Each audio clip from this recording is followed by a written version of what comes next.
Apakah metodenya sudah dapat? Lege artis. Mari kita ngomong variabel dan Apakah sekilas metodenya tentang sudah multivariat. dapat? Ada yang bertanya, apa itu multivariat ya? Apa itu multivariat? Apa itu multivariat? Jadi sudah jelas kalau bivariat adalah analisa ya. Jadi multivariat pasti untuk studi analitik ya. Ya, studi analitik, dan kita sudah tahu studi analitik itu ada dua ya. Ya. Yang pertama studi observasi, baik itu cross sectional, case control maupun itu cohort ya. Sedangkan yang kedua adalah studi eksperimental, baik itu in vitro, in silico, in vivo ya, in silico tidak kita jelaskan, dan satu lagi RCT pada manusia ya, atau uji klinik obat ya, Nah, sedangkan yang dimaksud dengan multivariat itu sendiri adalah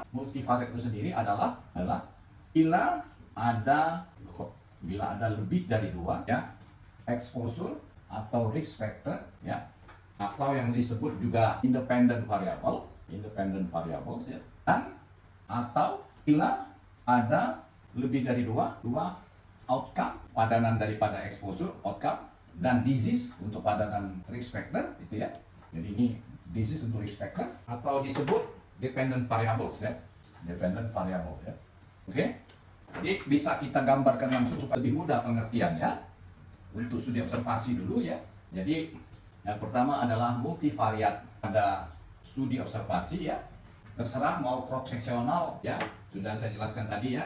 Mau cross sectional, case control ataupun cohort ya. Terserah ya. Nah, nanti multivariat tadi sudah saya ngomong tadi, kemarin sudah saya jelaskan. Untuk bivariat itu studi observasi berakhir dengan tabel 2x2 ya. Tabel 2x2.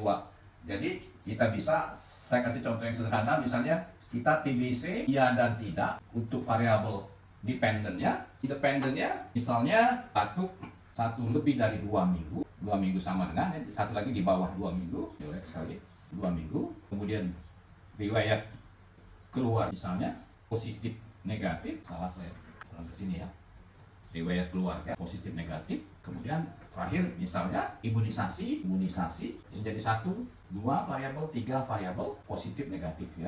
Jadi baru kita gambarkan apa tabel 2x2-nya ya, gini ya, kita buat dulu gini, ya. Ini kita tulis variabel ya, jadi variabel dibagi 2 ya, satu ke sini ke bawah ya. Ini independen, ini dependen gitu. Ini semua masuk. Oke. Nah, begini. Oke. Baru kita buat tabel 2x2-nya ya. Batuk misalnya begini, dapat ya. Ini ya. Pokoknya saya ini dulu ya, ini ya. Ya. Riwayat keluarga, ini ya. Kemudian saya lagi buat gini ya.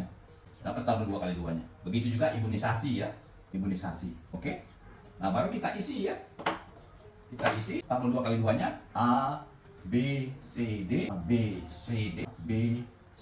ya. Oke. Nah, yang di sini terserah ya. Kalau cross sectional kita mencari prevalence ratio ya, cross sectional prevalence ratio. Kalau case control kita mencari odds ratio. Kalau cohort kita mencari relative risk ya. Ini ya. Nah, kalau prevalence ratio dan odds ratio itu rumusnya seperti biasa A/D per BC. Relative risk agak beda ya. Nah, jadi waktu kita menganalisa antara batuk dan TBC, itu disebutlah analisa bivariat ya. Hanya satu ya, TBC dan batuk saja. Ya, ini disebut bivariat ya. Tapi kalau ketiga ini sekaligus dengan TBC, itu yang disebut multivariat. Oke? Jelas ya bedanya ya. Jadi waktu satu-satu batuk TBC, riwayat keluarga TBC dan imunisasi TBC itu disebut analisa bivariat, tapi sekaligus tiga-tiganya itu multivariat. Dan bivariat bisa dilakukan secara manual, tapi kalau multivariat tidak bisa dilakukan ya. Nanti kita jelaskan di analisa data nanti ya, di terakhir ya.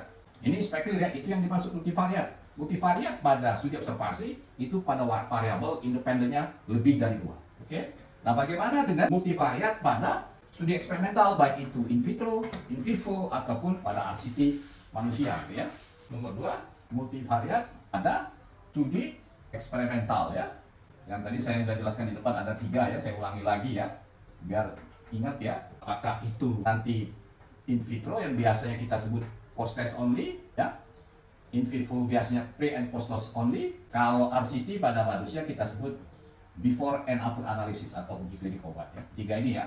Nah contoh misalnya yang lagi ramai sekarang ya di ini penelitian misalnya kalsium antagonis dibanding ARB2 ya dibanding dengan kalsium antagonis plus ARB2 ya.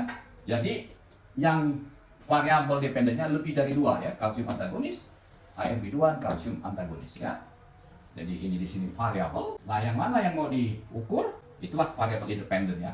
Ya, misalnya 1 tekanan darah ya.